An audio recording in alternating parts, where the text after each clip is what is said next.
Welcome to the Hollywood Raw YouTube page, guys. We're happy to have you here. Make sure you like, subscribe, leave us comments, do all the stuff. What are you waiting for? Let's go. I got a drug addiction to feed.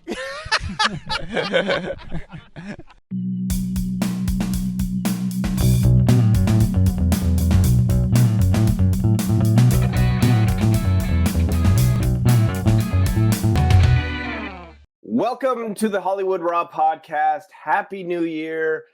Oh, it has been such an incredible year so far for me. It's day 3. I am on top of the world, Adam. I have gone to the gym all 3 days.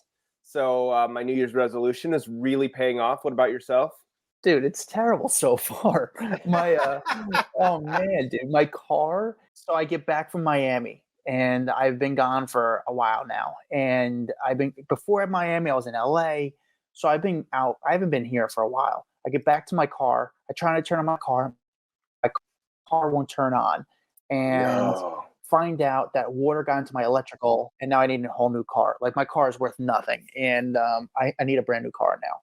So I got hit with that. And then also one of the companies that I work for, one of the outlets I work for, the CEO changed. And the guy who runs it. And I think I'm not going to get paid. Like they owe me a lot of money. I mean, enough to like a good down deposit on a car. And I don't think I'm going to get that money. I don't know. I'm just putting it out there. I hope I get paid, but it's going to get gross. It's going to get weird. I just think it's going to be very difficult to get my money. So far, 2024, not so great, but there's still plenty of time to do okay. To turn it around. Yeah, to turn around.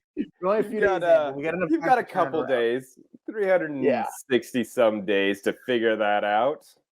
Dude, it just sucks. When it rains, it pours. But yeah, man, it's hopefully things turn around. Actually, see what I'm wearing now? See this hoodie? See this sweatshirt? You ever see this brand, Uncle Paulie's? You ever see this? You ever see everyone wear this? Pete Davidson wears all the time. My buddy Paulie. I've known Paulie for about 20 years, I'd say. Oh no, about 21 years I've known Paulie. Paulie, he was a year older than me. When I used to hand out, when I graduated high school, my freshman year of college, I worked at the comedy clubs. That's how I used to work for stage time. I'd hand out flyers on the street. I'd bar back. The bartender, his name was Paulie, young guy too. Super cool dude. His mom was the manager of his club. His mom was like a longtime comedy manager. She like ran clubs that she dealt with like Sam Kinison and all these like legends in comedy. Anyway, Paulie wound up moving to LA years ago and opened up a deli in LA on Melrose, I believe. And LA lacked culture. LA lacked like that New York cool deli. It was never a cool place to get a sandwich. You just want to go to a place and get like a good sandwich. And created a deli. He knew a lot of people that all the celebrities went to. Leonardo DiCaprio, who else was there? Tobey Maguire. Like everyone goes to this deli. I was there one time. I saw Daniel Tosh there. It was just a cool place. And my buddy accent, I thought people would come in just to like be treated by a real New Yorker. And it was just a good place to get sandwiches. And as the place blew up, he just started to create clothing called Uncle Paulie's. Everyone started to wear the clothing. Pete Davidson, everyone started to rock the clothing. And he just sent me some of the new clothes, which is like Uncle Paulie's. So, I mean, that's what I got going on. Hey, at least it's something. It's getting you clothed, buddy. We need to make sure that you have some warmth for the winter. I just need something because right now I'm already $20,000 in the hole. So I need, I need to come back quick. But we had a pretty good year in 2003. We had a phenomenal year. And I remember, so what we did last year, we did like a whole look back. It was the first episode of the new year. We went and looked at the previous year, went through all of our guests, and people really responded well to it. And it was just kind of a fun for us to remember, number one, who the hell we've had on in the previous year, but like how we book them, the stories behind how we got them on the podcast, maybe the comments that made the most news. I don't know. It was fun last year, so we're going to try it again this year. Hopefully you guys like it. But let me read a comment real fast before we jump into this, just to give someone a quick shout out. Oh, wow. This is a long one. Okay. This one comes from Angel, or how do you say that name? Angelica Pickles. I think from Rugrats. Oh, okay. There's a random Y in there. It's throwing me off. Angelica Pickles, 5 stars. One of my go-tos is the title. A smile cracks on my face when I open my Spotify app and I see a new episode from Hollywood Raw. I found these guys when they were on Fluently Forward's podcast, and I've been obsessed ever since. Would love another episode together because it's been quite some time. That's not a bad idea. We haven't had her on. We haven't really chatted with her in a while, huh? Okay. Yeah, we should catch up there. Go. I love getting to hear all the behind-the-scenes details about Hollywood, especially when they have guests. What can I say? I'm nosy and love gossip. All the guests are super unique because they talk with photojournalists, paparazzi, hosts, and more people we typically don't hear from. Everyone always says these guys have amazing candor, which they do, but I especially love Adam and his snark. I'm so happy I joined Off the Record Facebook group because I get to talk about pop culture with people that actually care. My friends aren't always super interested. That's what's going on in Hollywood, so I enjoy sharing and chatting there. Keep up the great work. You are loved and appreciated more than you know. Take care. Hey. Wow. Angelica, thank you so much. Angelica Pickles, thank you so much. Thanks for appreciating my snark. It's my natural thing. I don't know. Some people love it, some people hate it, but as long as you're listening, that's all that matters. But I appreciate and joining the Facebook group. Like, this is great. What a great review. Thank you. Thank you. What a great way to start out 2024, Angelica Pickles. Yeah, exactly.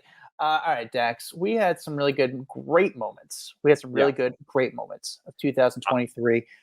You made this list. I haven't looked at them, so I want you to kind of bring it on because I actually haven't looked at the list at all. You know what's funny we did so many episodes. I went back and I just started to look at really memorable moments from the podcast, our guests that really stood out because we've had so many people on this podcast and I hate to leave people off this list, but obviously that would be impossible because we'd have to name 52 different people. But I'm going to talk about I'm going to start it off with someone who came on twice this year, and both times she came on, it turned into one of our top YouTube watched versions of the podcast, and that would be Kinsey Schofield, who is our royal expert who came on number one. She was one of our first guests of the year.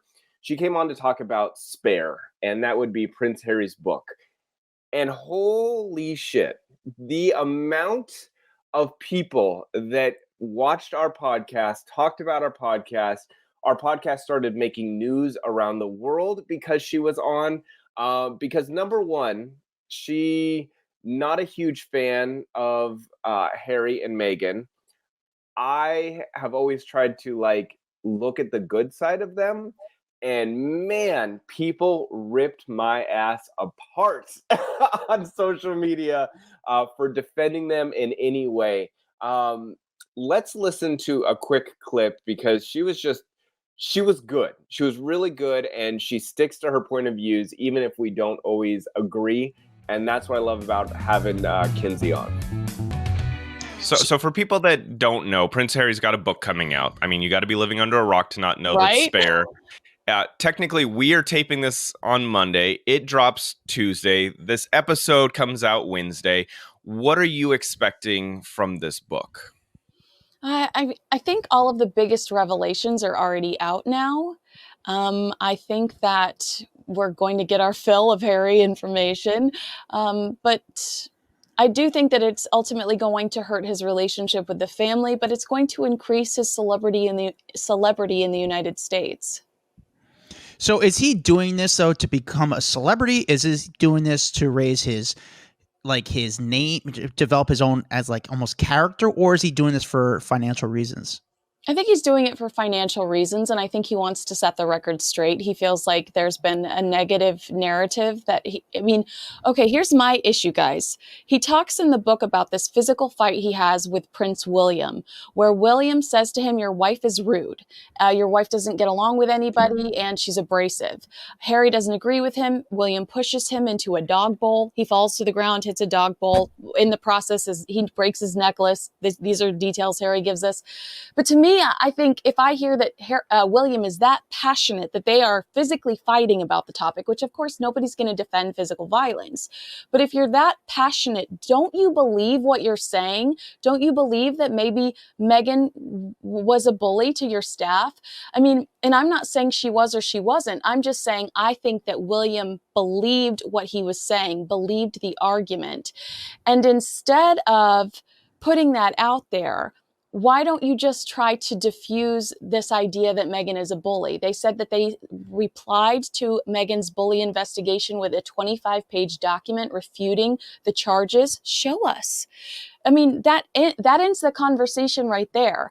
But I think his ultimate goal is to support his family, and he wants to clear the air. Kinsey, bringing the heat. Yeah, because when it comes to royals, we are no expert. It's hard being here trying to understand what the royals mean over there. And she's like the dynamics, like years and years of dynamics that we can't even begin to comprehend. And I try, and I've studied, and I love the royal family, but I'm out of my league when it comes to the royal family. Someone else I want to bring up was a person on the podcast. We reach out to a ton of people. And especially like when it comes to something in the news, we want to hear from both sides. The one party got back to us, and it was Jim Edmonds. Jim Edmonds came on the podcast. Now, Jim is the husband or ex-husband of Meghan King, who one of the Real Housewives. And now they had a very, very crazy divorce where they're both very accusatory of each other. It was super sloppy. It's probably one of the nastiest divorces I've ever seen. And the reason that I think this interview also got so much attention is he hadn't said much up until our podcast. Like he had just kept quiet, which we kind of thought was interesting because Meghan had spoken quite a bit publicly about him, trashing him, this and that. And so we brought him on, and we wanted to hear his side. I would say it did not go well for us, public image wise. Did not go well. And I think half that was our fault. We owned up to that. We owned up to yeah, we did own up to it. But however, here's the thing: is after we put out this, he was very candid. Well, we heard his side from the relationship. Let's play a little bit of this interview. What is it like co-parenting with Meghan? Because if you guys are so, if she can publicly go and bash you guys in the press, and then you see each other on Sunday, how does it work? Well, first of all, we don't see each other on Sunday. We do the best we can to drop off away from that because one, we don't want to see her, and two, I think it's still kind of an open wound, and we don't. It's very like in the beginning they were able to see each other and exchange the kids and stuff, but now it's gotten to the point where we have a nanny doing it, and I think that's better. But if I'm needed, I'll step in. But she's made it so that it's hard for me even to co-parent with her because of the things she says about me. She's embarrassed me, humiliated me, and it's like, how many punches do you take to the face before you just say enough? Like I Grey Rock method her, like I can't, and it's sad for the kids. But I try to just stay neutral and pretend that everything's fine and not, mommy's fine and everything's fine. But it's on the inside, I'm like, it's not fine. It's not fine.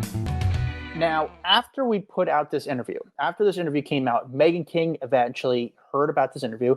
And she said, if you want to hear my side or hear the truth, she kind of put out that she's willing to speak. But we got so much shit from Jim Edmonds' side that we're like, we just don't want to be in the middle of it. It was just getting too gross. She has a podcast. We're like, we'll just leave the story as is. We were like over this story. It was so gnarly. And I think that was the one thing we didn't realize that we were going to be in the middle of their drama. Which we didn't want to be in the middle. We've never been in the middle of someone's drama like this before. We also didn't want to be the podcast where it's just like, oh, he said this. Now she said this. Now he said that. And we're like, oh, we have gotten in too deep. Let them figure their shit out. We do not want to be a part of this anymore. Sorry. Sorry. We knocked on this hornet's nest. Yeah, Dax, it was going down that route that these two are still legally going after each other, that if something were to go down, like in court, we could have got brought into court with them. And that was like my fear. I was like, I don't want to be deposed. I don't want to get into court for something one of them said on the podcast. I was like, I didn't care enough for the story. I got my one side. I don't need to waste another hour of my life to it. Like, I'm like, all right, this is it. And I will say that she reacted. She did a podcast, her own episode, commenting on him coming on ours. And so we did listen to that, sound off on it, push people to hear what her side of the story was. So we didn't ignore her side. I don't want to make it sound like that. We did say what her side was. We just didn't invite either side anymore to come on the podcast because we didn't want that. But we did get her side onto the podcast at some point, just as a bit of a rebuttal. I will say I did actually run into her this past year. Oh, Meghan King. Beautiful in person. Okay. I was blown away. I was like, whoa, you're Meghan King? I couldn't believe how pretty she was. I mean, you see her on TV, but I was like, she was gorgeous. Very attractive person. Very pretty. Tall, pretty. She looked good. I told her, we spoke a little bit. I think I actually have her number. But it is what it is. Did you tell her that we are the ones that had Jim and Courtney on? I forget, because I think if I remember, it was like in the beginning part of the summer. It was definitely like a warmer weather day. And I think we did. But I just didn't want to get involved anymore. I was like, I just want to stay away from this whole story because it was just too much drama. One of my buddies came on the podcast. On our podcast, we always like to have celebrities, but we also like to have people that are actually the people making the news, which is our buddy Trevor Wayne.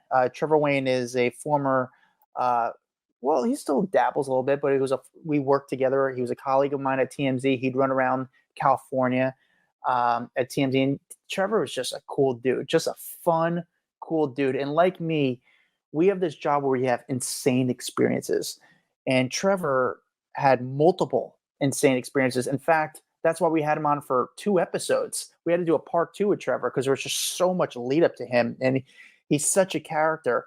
2 things that were huge takeaways from this interview. The one, when Tori Spelling allowed, Tori Spelling brought him into his house, or her house, and helped. She needed help with her groceries. Like, yeah, come in my house and help me out. We'll let him tell that story. He's doing a much better job than you did. Like a week or 2 passed, and I hadn't shot anything in a while, and I needed a shot. So I saw her leave Ralph's supermarket, and a lot of celebrities rent beach houses for the summer, and it's a small community, where they're all staying. So I knew she was going home. She leaves Ralph's. I get behind her. I follow her to her beach house. She pulls into her driveway, and she sits in the car for literally 10 minutes. I'm like, what the fuck is she doing, dude?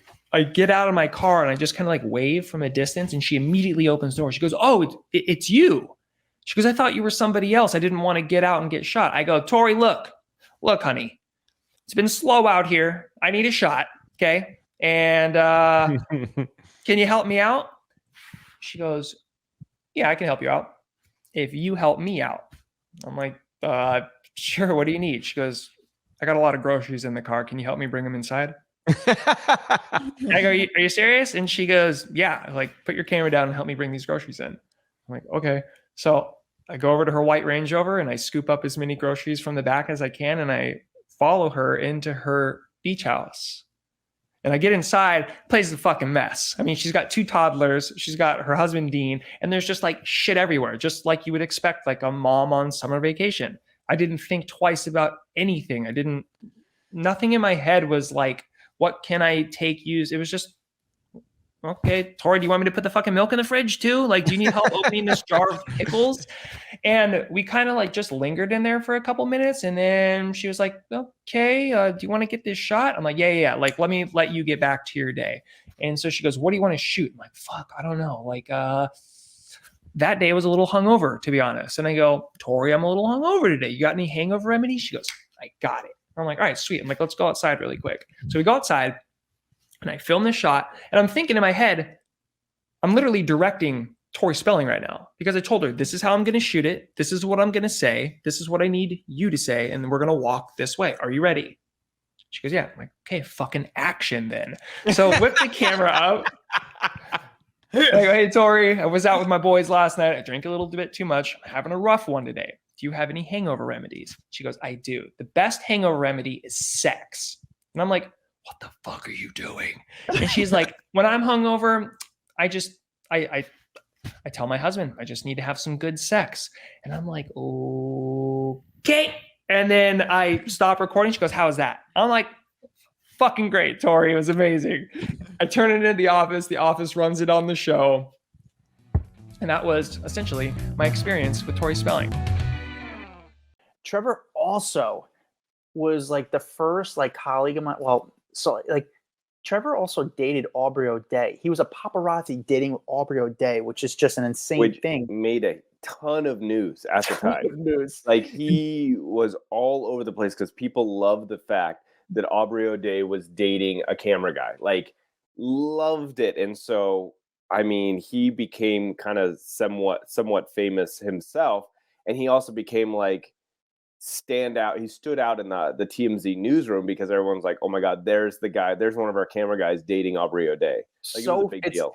It's honestly, Trevor's not a bad looking guy. And actually he did some modeling too, but it's funny. It's hysterical. Like looking back, like, dude, you dated Aubrey O'Day. That's insane. And they were like in a relationship. Uh-huh. But it's one of those things we reflect on and look back at that relationship and how it was him navigating that whole transition of him dating Aubrey O'Day.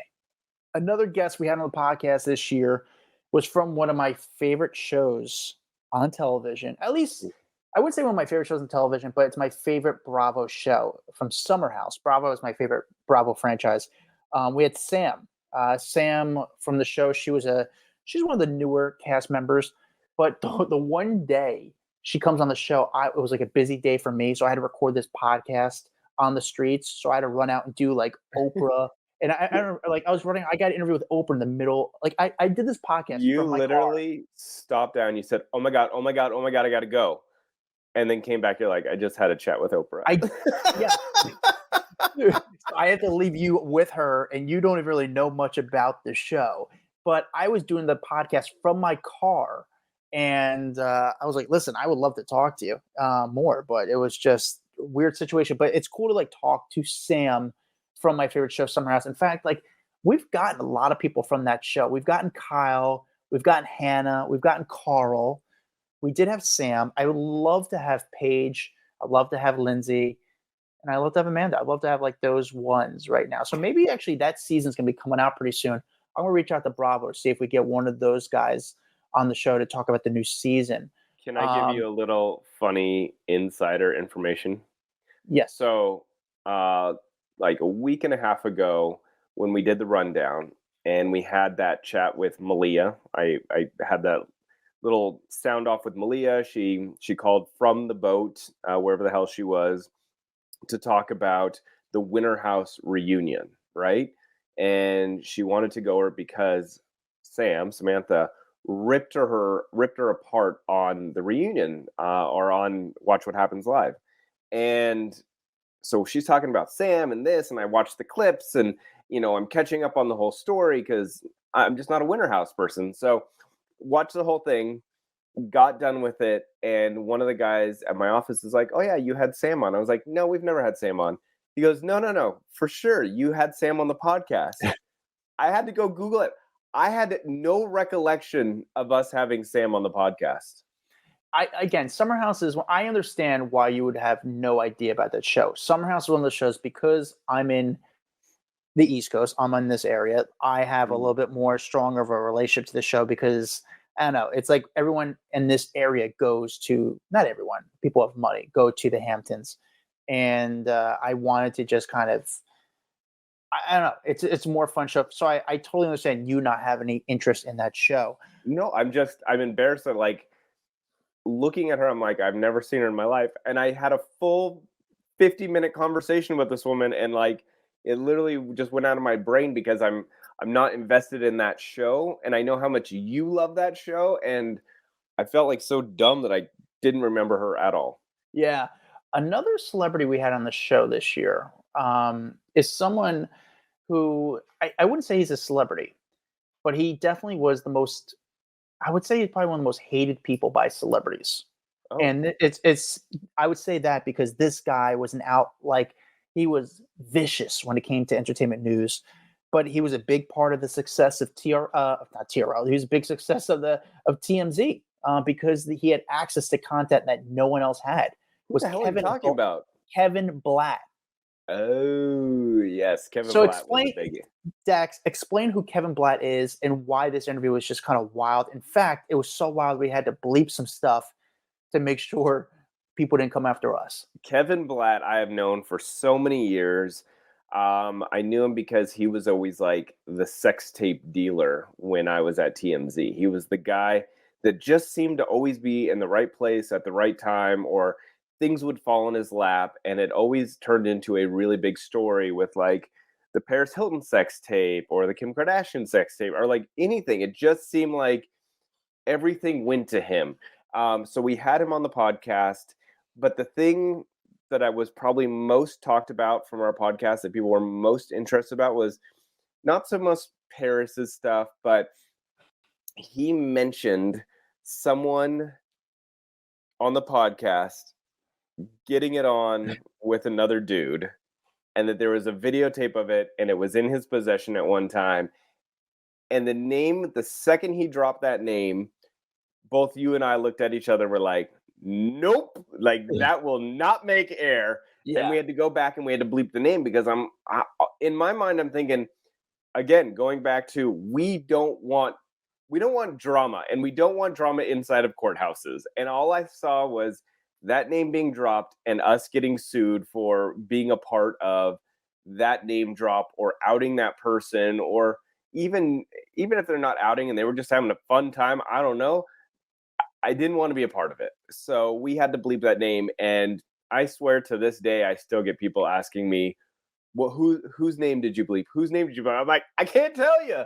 Don't ask me. I can't tell you. Yeah, I honestly, so looking back though, Dax, do you believe Kevin about do you believe he was telling the truth? He's not a guy that is going to just lie for shits and giggles. He is a very truthful guy. He's seen it all. He's been everywhere. I don't think he has a reason to lie.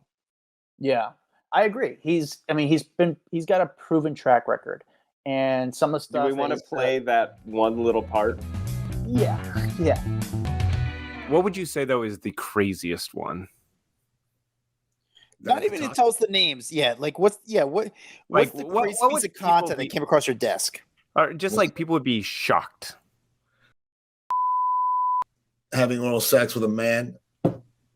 That was something I wasn't supposed to see. It's something I didn't get involved with. I didn't touch. It was so shocking to me. Still not saying who it was though.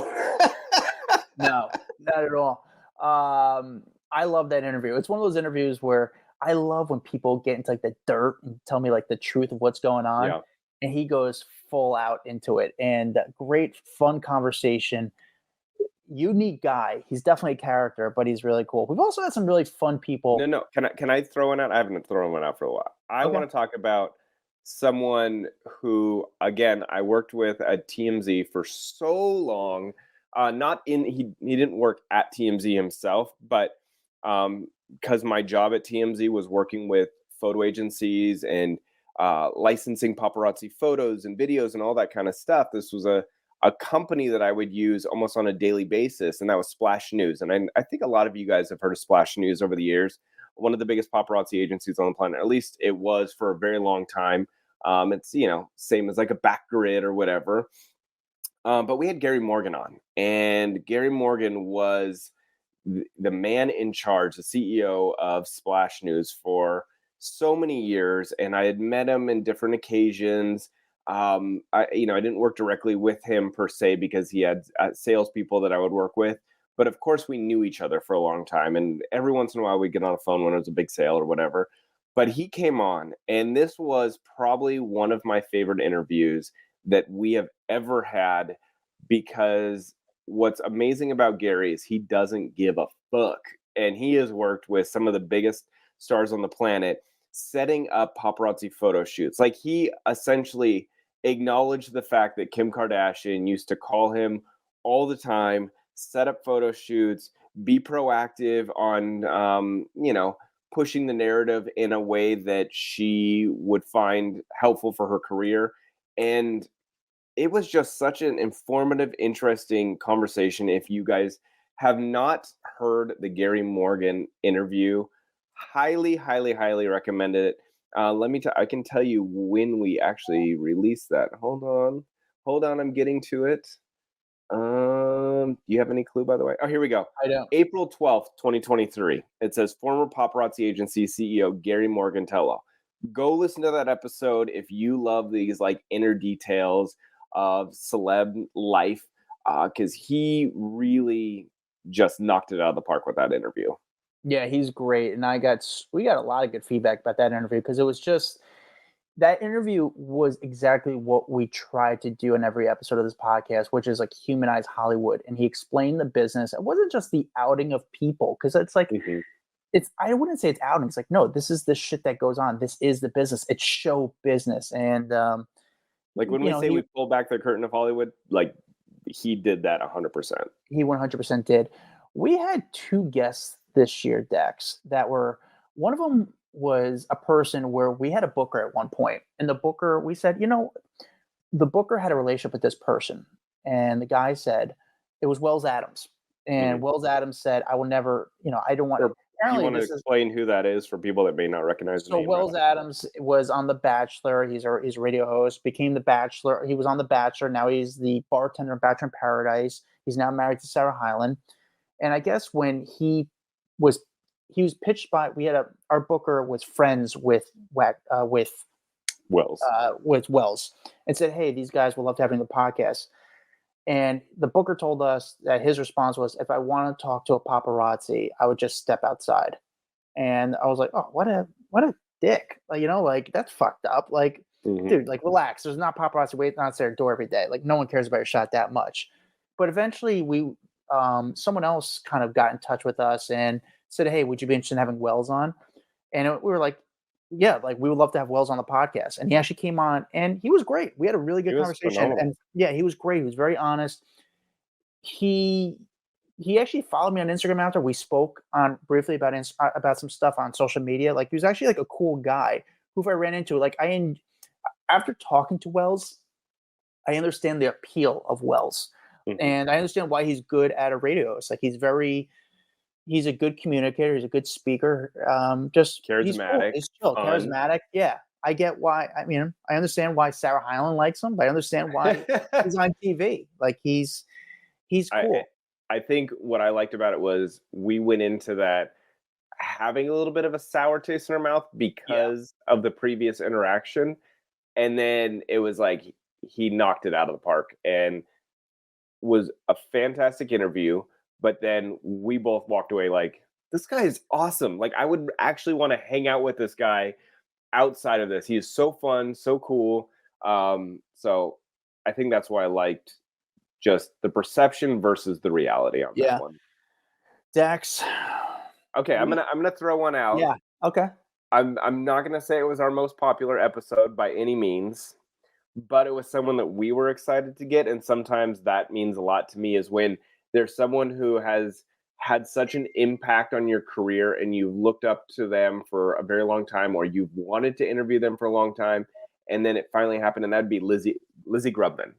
And we worked, well, now how did Lizzie, Lizzie saw us because of a different interview that we had that we'll bring up here in a minute.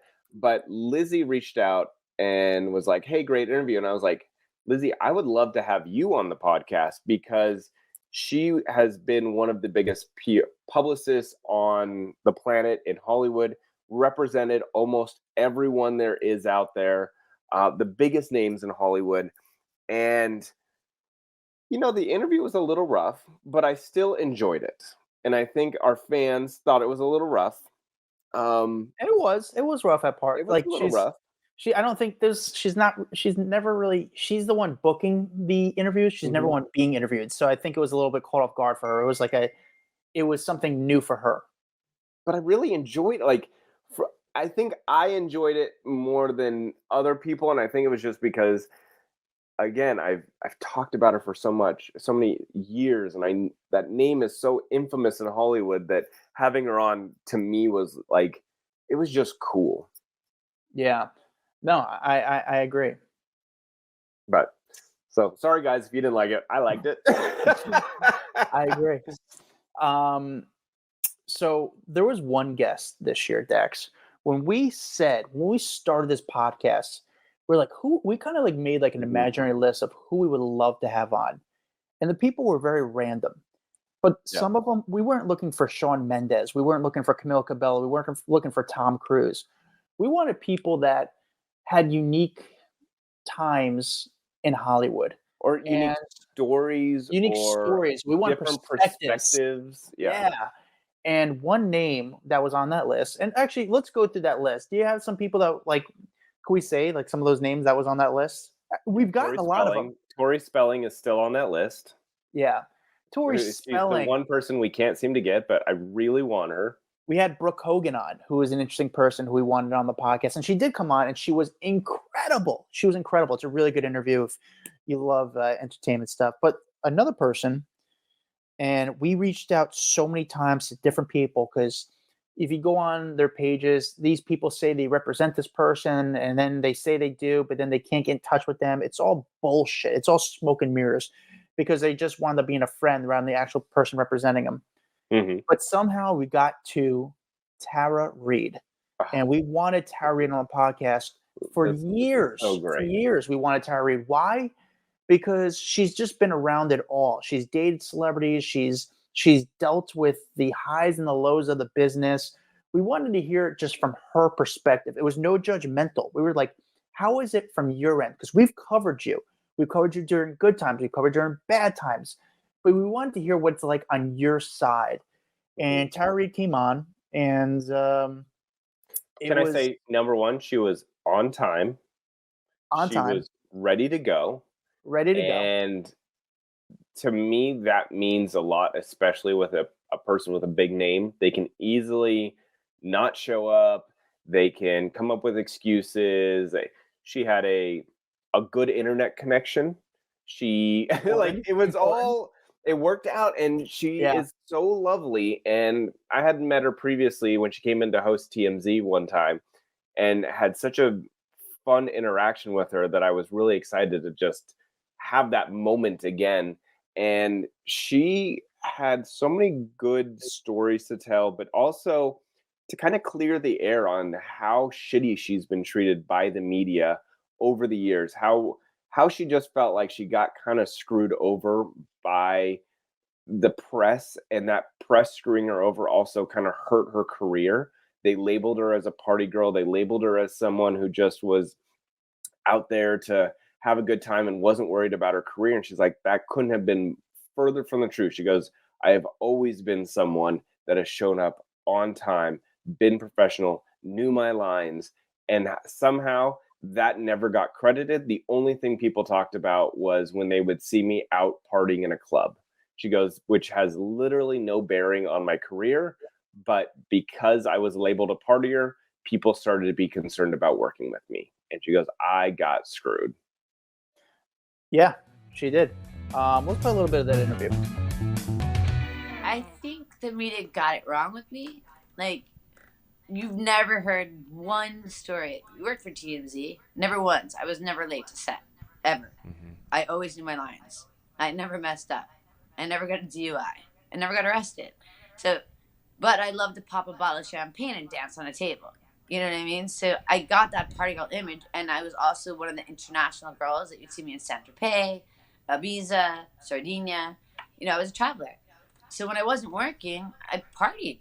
And yeah, it was the ultimate party girl, I think, in the world. But when I worked, I was serious. I think the media got that confused. You know, I would work hard, play hard, but I never played hard when I was working. And I think that's where they lost the messages in between. And I think that's where it hurt me career-wise in a huge, huge way.